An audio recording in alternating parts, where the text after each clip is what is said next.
Chapitre 4. La mort de Lazare. On a ouvert toutes les portes et toutes les fenêtres de la pièce de Lazare pour lui rendre moins difficile la respiration. Autour de lui, absent, dans le coma, un lourd coma qui ressemble à la mort dont il ne diffère que par le mouvement de la respiration, sont les deux sœurs, Maximin, Marcel et Noémie, attentifs aux plus légers mouvements du mourant. Chaque fois qu'une contraction de douleur déforme la bouche et qu'il semble qu'elle s'apprête à parler, ou que les yeux se découvrent par un mouvement de paupières, les deux sœurs se penchent pour saisir une parole, un regard. Mais c'est inutile. Ce ne sont que des actes incoordonnés, indépendants de la volonté et de l'intelligence, qui toutes les deux sont désormais inertes, perdues. Des actes qui viennent de la souffrance de la chair, comme vient d'elle la sueur qui rend brillant le visage du mourant, et le tremblement qui, par intervalles, secoue les doigts squelettiques et en contracte les articulations. Les deux sœurs l'appellent aussi, avec dans leur voix tout leur amour. Mais le nom et l'amour se heurtent aux barrières de l'insensibilité de l'intelligence, et comme réponse à leur appel, le silence de la tombe. Noémie, tout en pleurs, continue de mettre contre les pieds, certainement gelés, des briques enveloppées dans des bandes de laine. Marcel tient dans ses mains une coupe dans laquelle trempe un linge fin, dont Marthe se sert pour humecter les lèvres desséchées de son frère.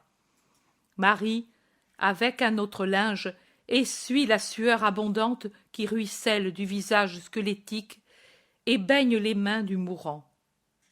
Maximin, appuyé à un chiffonnier élevé et sombre près du lit du mourant, observe, debout, par derrière Marie penchée sur son frère.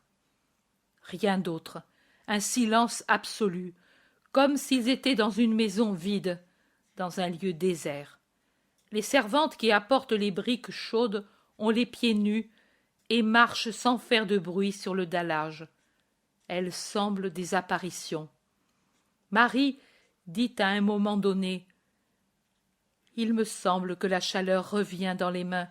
Regarde Marthe, ses lèvres sont moins pâles. » Maximin observe « Oui, même la respiration est plus libre.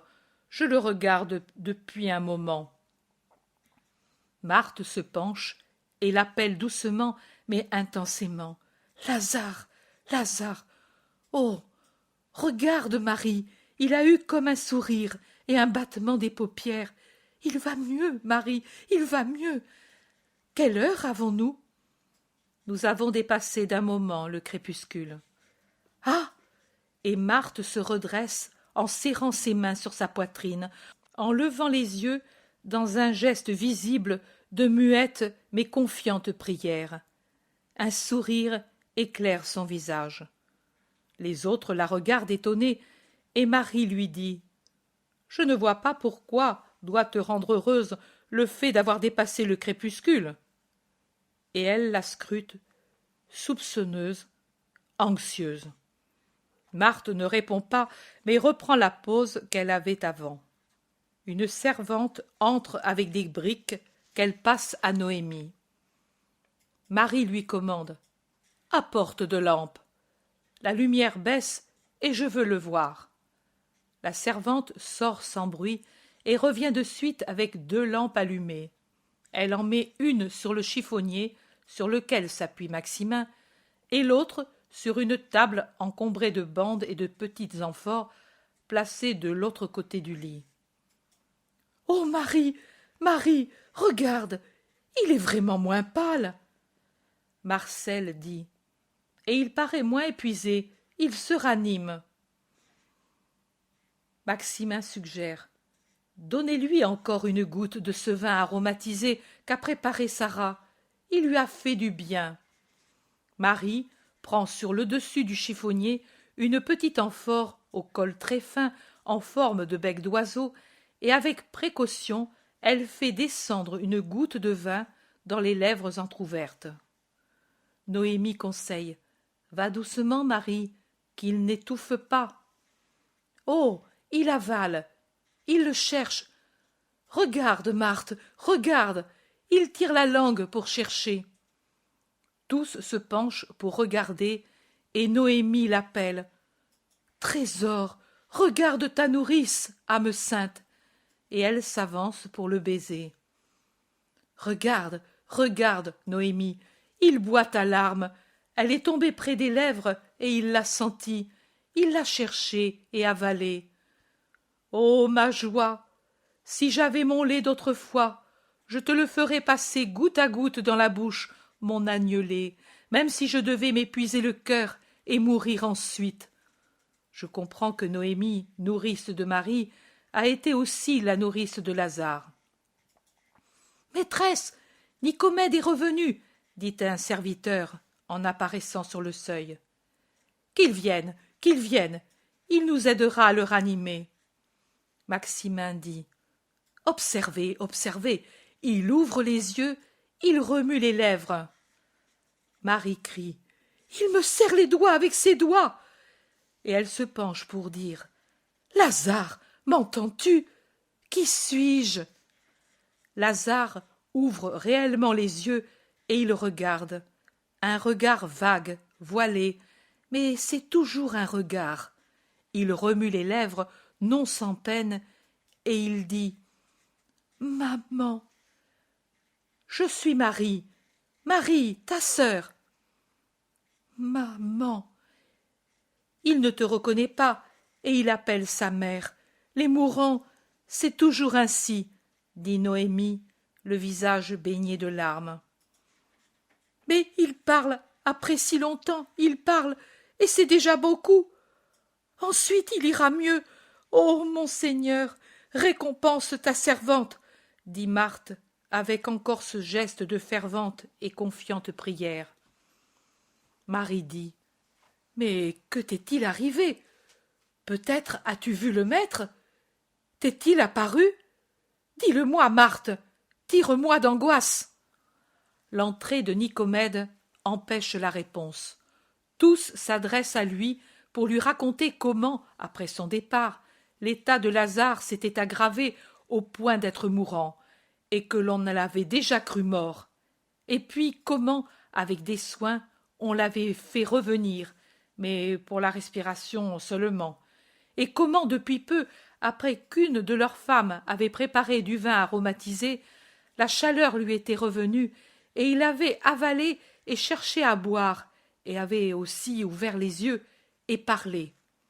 Ils parlent tous ensemble, avec leurs espoirs rallumés qui se heurtent à la tranquillité quelque peu sceptique du médecin qui les laisse parler sans dire un mot. Finalement, ils ont terminé et le médecin dit « C'est bien, laissez-moi voir ». Il les écarte pour s'approcher du lit et en ordonnant d'apporter les lampes et de fermer la fenêtre parce qu'il veut découvrir le malade.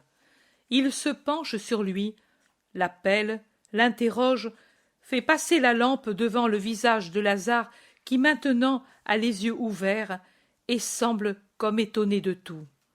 Ensuite, il le découvre, étudie sa respiration, les battements du cœur, la température et la rigidité des membres. Tous sont anxieux dans l'attente de ce qu'il va dire. Nicomède recouvre le malade, le regarde encore, réfléchit, puis il se retourne pour regarder ceux qui sont là, et il dit « Il est indéniable qu'il a repris de la vigueur. Actuellement, il va mieux que quand je l'ai vu, mais ne vous faites pas d'illusions, ce n'est qu'une rémission. J'en suis tellement certain, comme je l'étais, qu'il approche de sa fin, que, comme vous le voyez, je suis revenu après m'être dégagé de toute occupation, pour lui rendre la mort moins pénible pour autant qu'il m'ait permis de le faire, ou pour voir le miracle si... Avez-vous pourvu? Oui, oui, Nicomède, interrompt Marthe, et pour empêcher toute autre parole, elle dit « Mais n'avais-tu pas dit que, d'ici 3 jours, moi... » Elle pleure.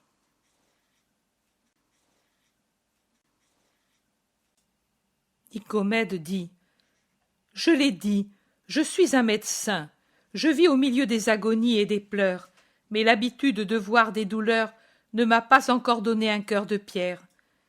Et aujourd'hui, je vous ai préparé par un terme suffisamment long et vague, mais ma science me disait que la solution était plus rapide et mon cœur mentait pour vous tromper par pitié. Allons, soyez courageuse, sortez. On ne sait jamais jusqu'à quel point les mourants entendent. Ils les poussent dehors, toutes en pleurs, en répétant « Soyez courageuse, soyez courageuse ». Près du mourant, il reste Maximin. Le médecin aussi s'est éloigné pour préparer des médicaments susceptibles de rendre moins angoissée l'agonie. Que dit-il? Je prévois très douloureuse. Fais-le vivre jusqu'à demain, il va faire nuit. Tu vois, ô Nicomède, qu'est-ce pour ta science de tenir une vie éveillée pour moins d'un jour? Fais-le vivre. Domina, je fais ce que je puis, mais quand la mèche est à bout, il n'y a plus rien pour maintenir la flamme, répond le médecin, et il s'en va. Les deux sœurs s'embrassent, et elles pleurent désolées, et celle qui pleure le plus maintenant, c'est Marie. L'autre a son espérance au cœur. La voix de Lazare arrive de la pièce, forte, impérieuse. Elle les fait tressaillir, inattendu qu'elle est dans tant de langueur. Il les appelle. « Marthe, Marie, où êtes-vous? Je veux me lever, m'habiller, dire au maître que je suis guérie. Je dois aller trouver le maître. Un chat, tout de suite, et un cheval rapide. Certainement, c'est lui qui m'a guérie. » Il parle rapidement, en marquant les mots, assis sur son lit, brûlé par la fièvre, cherchant à sauter du lit, empêché de le faire par Maximin, qui dit aux femmes qui entrent en courant: « Il délire. » Marthe dit: « Non, laissez-le. Le miracle, le miracle. Oh, je suis heureuse de l'avoir suscité. Dès que Jésus a su, Dieu des pères, sois béni et loué pour ta puissance et ton Messie. » Marthe tombait à genoux et ivre de joie. Pendant ce temps, Lazare continue, toujours plus pris par la fièvre. Marthe ne comprend pas que c'est la cause de tout. « Il est venu tant de fois me voir malade, il est juste que j'aille le trouver pour lui dire « Je suis guéri, je suis guéri, je n'ai plus de douleur, je suis fort, je veux me lever. Allez, Dieu a voulu éprouver ma résignation. On m'appellera le nouveau Job. » Il prend un ton hiératique en faisant de grands gestes. Le Seigneur s'émut de la pénitence de Job, et il lui rendit le double de ce qu'il avait eu. Et le Seigneur bénit les dernières années de Job, plus encore que les premières. Et il vécut jusqu'à... Mais non, je ne suis pas Job, j'étais dans les flammes, et il m'en a retiré. J'étais dans le ventre du monstre, et je suis revenu à la lumière. Je suis donc Jonas. Et les 3 enfants de Daniel? Le médecin survient, appelé par quelqu'un. Il l'observe. C'est le délire. Je m'y attendais. La corruption du sang brûle le cerveau. Il s'efforce de le recoucher et recommande de le tenir, puis il retourne dehors à ses décoctions. Lazare se fâche un peu qu'on le tienne et entre-temps se met à pleurer comme un enfant. Marie dit en gémissant: « Il délire vraiment. »« Non, personne ne comprend rien. Vous ne savez pas croire. Mais oui, vous ne savez pas. À cette heure, le maître sait que Lazare est mourant. Oui, je l'ai fait, Marie, je l'ai fait, sans rien te dire. » Marie crie: « Ah, malheureuse, tu as détruit le miracle. » Marthe répond: « Mais non, tu le vois, il a commencé à aller mieux à l'heure où Jonas a rejoint le maître. Il délire. Certainement, il est faible, et il a encore le cerveau omnubilé par la mort qui déjà le tenait. Mais ce n'est pas le délire que le médecin croit. Écoute-le. Est-ce que ce sont des paroles de délire? En effet, Lazare dit: J'ai incliné ma tête au décret de mort, et j'ai goûté combien il est amer de mourir. Et voilà que Dieu s'est dit satisfait de ma résignation, et me rend à la vie et à mes sœurs. Je pourrais encore servir le Seigneur et me sanctifier avec Marthe et Marie. Avec Marie. Qu'est-ce, Marie? Marie, c'est le don de Jésus au pauvre Lazare. Il me l'avait dit. Combien de temps depuis lors? Votre pardon fera plus que tout. Il m'aidera. Il me l'avait promis. Elle sera ta joie. Et ce jour que j'étais fâchée parce qu'elle avait amené sa honte ici, près du sein, quelle parole pour l'inviter au retour! La sagesse et la charité s'étaient unies pour toucher son cœur. Et l'autre jour qu'il me trouva à m'offrir pour elle, pour sa rédemption, je veux vivre pour jouir d'elle qui est rachetée. Je veux louer avec elle le Seigneur. Fleuve de larmes, affront, honte, amertume, tout m'a pénétré et a tué ma vie par sa faute. Voici le feu de la fournaise. Il revient avec le souvenir. Marie de Théophile et de Chéri, ma sœur, la prostituée. Elle pouvait être reine, et elle s'est rendue fange, une fange que même le porc piétine. Et ma mère qui meurt, et ne plus pouvoir aller parmi les gens sans devoir supporter leur mépris. À cause d'elle, où es-tu, malheureuse? Le pain te manquait, peut-être, pour que tu te vendes comme tu t'es vendue. Qu'as-tu sucé au sein de ta nourrice? Ta mère, que t'a-t-elle enseigné? L'une, la luxure, l'autre, le péché. Va-t'en, déshonneur de notre maison. Sa voix est un cri. Il semble fou. Marcel et Noémie se hâtent de fermer hermétiquement les portes et de descendre les lourds rideaux pour atténuer la résonnance, alors que le médecin, revenu dans la pièce, s'efforce inutilement de calmer le délire qui devient de plus en plus furieux. Furieux. Furieux. Marie, jetée à terre comme une loque, sanglote sous l'inexorable accusation du mourant qui continue. 1, 2, 10 amants, l'opprobre d'Israël passait de bras en bras. Sa mère mourait, elle frémissait dans ses amours obscènes. Bête fauve, vampire, tu as sucé la vie de ta mère, tu as détruit notre joie. Marthe, sacrifiée à cause de toi, on n'épouse pas la sœur d'une courtisane. Moi, moi, Lazare, cavalier, fils de Théophile, sur moi crachaient les gamins d'Ophèle.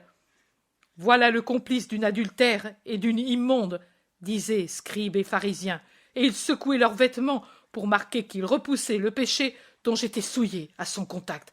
Voici le pécheur, celui qui ne sait pas frapper le coupable est coupable lui aussi, criaient les rabbis quand je montais au temple, et moi, je suais sous le feu des pupilles des prêtres. Le feu! Toi, tu vomissais le feu que tu avais en toi, car tu es un démon, Marie, tu es dégoûtante, tu es l'anathème, ton feu prenait tous, car il était fait de nombreux feux, et il y en avait pour les luxurieux qui paraissaient des poissons pris au tramail. Quand tu passais, pourquoi ne t'ai-je pas tué? Je brûlerais dans la géhenne pour t'avoir laissé vivre, en ruinant tant de familles, en donnant du scandale à 1000. Qui dit? Malheur à celui par qui vient le scandale. Qui le dit? Ah, le maître. Je veux le maître, je le veux, pour qu'il me pardonne. Je veux lui dire que je ne pouvais pas la tuer parce que je l'aimais. Marie était le soleil de notre maison. Je veux le maître. Pourquoi n'est-il pas ici? Je ne veux pas vivre, mais avoir le pardon du scandale que j'ai donné en laissant vivre le scandale. Je suis déjà dans les flammes. C'est le feu de Marie. Il m'a pris. Il prenait tout le monde, afin de donner de la luxure pour elle, de la haine pour nous, et brûler ma chair. Au loin ces couvertures, au loin tout. Je suis dans le feu. Il m'a pris chair et esprit. Je suis perdu à cause d'elle. Maître, maître, ton pardon. Il ne vient pas. Il ne peut venir dans la maison de Lazare. C'est une fosse à fumier à cause d'elle. Alors, je veux oublier tout. Je ne suis plus Lazare. Donnez-moi du vin. Salomon le dit. Donnez du vin à ceux qui ont le cœur déchiré, qu'ils boivent et oublient leur misère, et qu'ils ne se rappellent plus leur douleur. Je ne veux plus me rappeler. Ils disent tous, Lazare est riche, c'est l'homme le plus riche de la Judée. Ce n'est pas vrai. Tout n'est que paille. Ce n'est pas or. Et les maisons? Des nuages. Les vignes, les oasis, les jardins, les oliveraies. Rien. Tromperie. Je suis Job. Je n'ai plus rien. J'avais une perle, belle, de valeur infinie. C'était mon orgueil. Elle s'appelait Marie. Je ne l'ai plus. Je suis pauvre, le plus pauvre de tous, le plus trompé. Même Jésus m'a trompé, car il m'avait dit qu'il me l'aurait rendue. Et au contraire, elle, où est-elle? La voilà. On dirait une courtisane païenne, la femme d'Israël, fille d'une sainte, à demi nue, ivre, folle. Et autour, les yeux fixés sur le corps nu de ma sœur, la meute de ses amants, et elle rit d'être admirée, convoitée ainsi. Je veux réparer mon crime, je veux aller à travers Israël pour dire « N'allez pas chez ma sœur, sa maison, c'est le chemin de l'enfer, et il descend dans les abîmes de la mort. Et puis, je veux aller la trouver et la piétiner, car il est dit « Toute femme impudique sera piétinée comme une ordure sur le chemin. » Oh, tu as le courage de te montrer à moi, qui meurs déshonoré, détruit par toi? À moi qui ai offert ma vie pour le rachat de ton âme et sans résultat? Comment je te voulais, dis-tu? Comment je te voulais pour ne pas mourir ainsi? Voici comment je te voulais, comme Suzanne la chaste. Tu dis qu'ils t'ont tenté, et n'avais-tu pas un frère pour te défendre? Suzanne d'elle-même a répondu « Il vaut mieux pour moi tomber entre vos mains que de pécher en présence du Seigneur. » Et Dieu fit briller sa candeur. Moi, je les aurais dites les paroles contre ceux qui te tentaient, et je t'aurais défendu, mais toi, tu t'en es allé. Judith était veuve, et elle vivait seule dans sa pièce écartée, portant le cilice sur ses côtés et jeûnant, et elle était en grande estime auprès de tous, parce qu'elle craignait le Seigneur, et d'elle on chante. Tu es la gloire de Jérusalem, la joie d'Israël, l'honneur de notre peuple, parce que tu as agi virilement et que ton cœur a été fort, parce que tu as aimé la chasteté et qu'après ton mariage tu n'as pas connu d'autre homme. À cause de cela, le Seigneur t'a rendue forte, et tu seras bénie éternellement. Si Marie avait été comme Judith, le Seigneur m'aurait guérie, mais il ne l'a pas pu à cause d'elle. C'est pour cela que je n'ai pas demandé de guérir. Il ne peut y avoir de miracle là où elle est. Mais mourir, souffrir, ce n'est rien. 10 et 10 fois plus, une mort et une mort pour qu'elle se sauve. Ô Seigneur Très-Haut, toutes les morts, toute la douleur, mais Marie sauvée, jouir d'elle une heure, une seule heure, d'elle redevenue sainte, pure comme dans son enfance, une heure de cette joie, me glorifier d'elle, la fleur d'or de ma maison, la gentille gazelle aux 12 yeux, le rossignol du soir, l'amoureuse colombe. Je veux le mettre pour lui dire que je veux cela. Marie, Marie, viens, Marie. Quelle douleur à ton frère, Marie. Mais si tu viens, si tu te rachètes, ma douleur devient douce. Cherchez Marie, c'est la fin. Je meurs. Marie, faites de la lumière, de l'air. J'étouffe. Oh, quelle chose je ressens. Le médecin fait un geste et dit « C'est la fin. Après le délire, la torpeur et puis la mort. Mais il peut avoir un réveil de l'intelligence. Approchez-vous, toi surtout. Il en aura de la joie. Et après avoir recouché Lazare, épuisé après tant d'agitation, il va trouver Marie qui n'a pas cessé de pleurer par terre en gémissant. « Faites-le taire !» Il la relève et l'amène au lit. Lazare a fermé les yeux, mais il doit souffrir atrocement. Ce n'est que frémissement et contraction. Le médecin essaie de le secourir avec des potions. Il se passe ainsi un certain temps. Lazare ouvre les yeux. Il paraît avoir oublié ce qu'il était auparavant, mais il est conscient. Il sourit à ses sœurs et cherche à prendre leurs mains, à répondre à leurs baisers. Il pâlit mortellement. Il gémit. « J'ai froid !» et il claque des dents en cherchant à se couvrir jusqu'à la bouche. Il gémit. « Nicomède, je ne résiste plus à la souffrance. Les loups m'écharnent les jambes et me dévorent le cœur. Quelle douleur! Et si l'agonie est ainsi, que sera la mort? Comment faire? Oh, si j'avais le maître, ici! Pourquoi ne me l'a-t-on pas amené? Je serais mort heureux sur son sein. » Il pleure. Marthe regarde Marie sévèrement. Marie comprend son coup d'œil et, encore accablée par le délire de son frère, elle se trouve prise de remords. Elle se penche, agenouillée comme elle l'est, contre le lit, pour baiser la main de son frère, et elle gémit. « C'est moi la coupable. Marthe voulait le faire depuis 2 jours déjà, mais je n'ai pas voulu, car lui nous avait dit de ne le prévenir qu'après ta mort. Pardonne-moi, toute la douleur de la vie, je te l'ai donnée. Et pourtant, je t'ai aimé, et je t'aime, frère.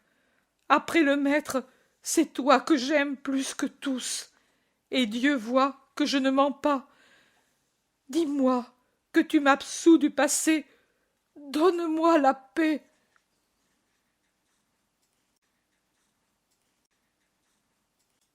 Domina, rappelle le médecin, le malade n'a pas besoin d'émotion. « C'est vrai, dis-moi que tu me pardonnes de t'avoir refusé Jésus. » « Marie, c'est pour toi que Jésus est venu ici, et c'est pour toi qu'il y vient, car tu as su aimer plus que tous.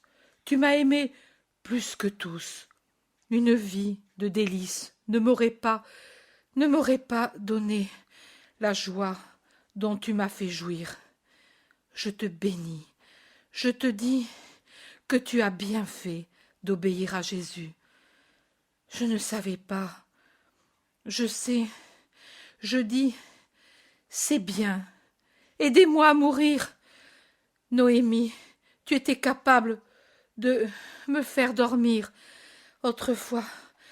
Marthe, bénis ma paix.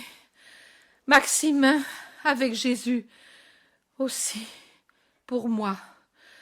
Ma part aux pauvres, à Jésus, pour les pauvres, et pardonnez à tous. Ah, quel spasme!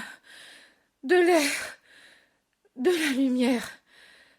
Tout tremble. Vous avez comme une lumière autour de vous, et elle m'éblouit quand je vous regarde. Parlez fort. Il a mis sa main gauche sur la tête de Marie, et il a abandonné la droite dans les mains de Marthe. Il halète. On le soulève avec précaution pour ajouter des oreillers. Et Nicomède lui fait prendre encore des gouttes de potion. Sa pauvre tête s'enfonce et retombe dans un abandon mortel. Toute sa vie est dans la respiration. Pourtant, il ouvre les yeux et regarde Marie qui soutient sa tête, et il lui sourit en disant « Maman, elle est revenue. Maman, parle, ta voix. Tu sais, le secret de Dieu. Ai-je servi le Seigneur? Marie, d'une voix rendue blanche par la peine, murmure: Le Seigneur te dit: Viens avec moi, serviteur bon et fidèle, car tu as écouté toutes mes paroles et aimé le Verbe que j'ai envoyé. Je n'entends pas. Plus fort. Marie répète plus fort. C'est vraiment maman, dit Lazare satisfait, et il abandonne sa tête sur l'épaule de sa sœur. Et il ne parle plus, seulement des gémissements et des tremblements spasmodiques, seulement la sueur et le râle, insensible désormais à la terre, aux affections. Il sombre dans le noir toujours plus absolu de la mort. Les paupières descendent sur les yeux devenus vitreux où brille une dernière larme. Marie dit: Nicomède, il se laisse aller, il se refroidit. Domina: la mort est un soulagement pour lui. Marthe dit: Garde-le en vie. Demain, Jésus est certainement ici. Il sera parti tout de suite. Peut-être il a pris le cheval du serviteur ou une autre monture. Et s'adressant à sa sœur: Oh, si tu m'avais laissé l'appeler plus tôt. Puis au médecin: Fais-le vivre, lui impose-t-elle convulsée. Le médecin ouvre les bras. Il essaie des cordiaux, mais Lazare n'avale plus. Le râle augmente, augmente. Il est déchirant. Oh, on ne peut plus l'entendre, gémit Noémie. Oui, il a une longue agonie, dit le médecin. Mais il n'a pas encore fini de le dire que, avec une convulsion de toute sa personne qui se cambre et puis s'abandonne, Lazare exhale le dernier soupir. Les sœurs crient, en voyant ce spasme, en voyant cet abandon. Marie appelle son frère, en le baisant. Marthe s'accroche au médecin qui se penche sur le mort et dit: Il a expiré. Désormais, il est trop tard pour attendre le miracle. Il n'y a plus à attendre. Trop tard. Je me retire, Domina. Je n'ai plus de raison de rester. Ne tardez pas pour les funérailles, car il est déjà décomposé. Il abaisse les paupières sur les yeux du mort et dit encore en le regardant: Malheur! C'était un homme vertueux et intelligent. Il ne devait pas mourir. Il s'incline vers les deux sœurs qu'il salue. Domine, salve. Et il s'en va. Les pleurs emplissent la pièce. Marie, désormais, n'a plus de force, et elle se renverse sur le corps de son frère en criant ses remords, en demandant son pardon. Marthe pleure dans les bras de Noémie. Puis Marie s'écrie: Tu n'as pas eu foi ni obéissance. Je l'ai tué une première fois. Toi, tu le tues maintenant. Moi, par mon péché. Toi, par ta désobéissance. Elle est comme folle. Marthe la soulève, l'embrasse, s'excuse. Maximin, Noémie, Marcel essaient de les ramener toutes les deux à la raison et à la résignation. Ils y parviennent en rappelant Jésus.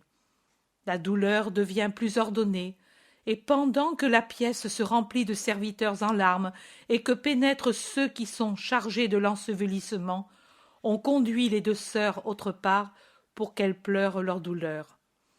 Maximin, qui les conduit, dit: Il a expiré à la fin du second temps de la nuit. Et Noémie: Il faudra l'ensevelir dans la journée de demain, avant le coucher du soleil, car le sabbat arrive. Vous avez dit que le maître veut de grands honneurs. Marthe dit: Oui, Maximin, à toi de t'en occuper, moi je suis sotte. Maximin, qui se retire, dit: Je vais envoyer les serviteurs à ceux qui sont loin et à ceux qui sont proches, et donner des ordres. Les deux sœurs pleurent embrassées. Elles ne se font plus de reproches mutuels. Elles pleurent. Elles essaient de se réconforter. Les heures passent, le mort est préparé dans sa pièce, une longue forme enveloppée dans des bandes sous le suaire. « Pourquoi? Déjà recouvert ainsi ?» s'écrie Marthe qui en fait des reproches. « Maîtresse, son nez était une puanteur, et quand on l'a remué, il a rejeté du sang corrompu, » dit en s'excusant un vieux serviteur. Les sœurs pleurent plus fort. Lazare est déjà plus loin sous ses bandes. Un autre pas dans l'éloignement de la mort. Elle le veille en pleurant jusqu'à l'aube, jusqu'au retour du serviteur d'au-delà du Jourdain. Du serviteur qui reste abasourdi, mais qui rapporte de la course qu'il a faite la réponse que Jésus vient. Marthe demande: « Il a dit qu'il vient? Il n'a pas fait de reproche? » « Non, maîtresse. Il a dit: Je viendrai. Dis-leur que je viendrai, et qu'elles aient foi. Et auparavant, il avait dit: Dis-leur de rester tranquilles. Ce n'est pas une maladie mortelle, mais c'est la gloire de Dieu, pour que sa puissance soit glorifiée en son Fils. » « C'est vraiment ce qu'il a dit? En es-tu sûre? Demande Marie. « Maîtresse, tout le long de la route, j'ai répété les paroles. » Marthe soupire. « Va, va, tu es fatiguée, tu as tout bien fait, mais il est trop tard désormais. » Et dès qu'elle reste avec sa sœur, elle éclate bruyamment en sanglots. « Marthe, pourquoi? Oh, en plus de la mort, c'est la désillusion. Marie, Marie, tu ne réfléchis pas que cette fois le maître s'est trompé. Regarde Lazare, il est bien mort. Nous avons espéré au-delà de ce qui est croyable, et cela n'a pas servi. Quand je l'ai fait appeler, j'ai certainement mal fait. Lazare était déjà plus mort que vif, et notre foi n'a pas eu de résultat et de récompense. Et le maître nous fait dire que ce n'est pas une maladie mortelle. Le maître, alors, n'est plus la vérité, il ne l'est plus. Oh, tout est fini. » Marie se tord les mains, elle ne sait que dire. La réalité est la réalité, mais elle ne parle pas. Elle ne dit pas un mot contre son Jésus. Elle pleure. Elle est vraiment à bout. Marthe a une idée fixe dans le cœur, celui d'avoir trop tardé. « C'est ta faute, » reproche-t-elle. « Il voulait éprouver ainsi notre foi, obéir, oui, mais désobéir aussi à cause de notre foi, et lui montrer que nous croyons que lui seul pouvait et devait faire le miracle. Mon pauvre frère, et il l'a tant désiré. Au moins cela, le voir. Notre pauvre Lazare, pauvre, pauvre !» Et les pleurs se changent en un cri lugubre auquel font écho de l'autre côté de la porte les cris des servantes et des serviteurs, selon les coutumes de l'Orient.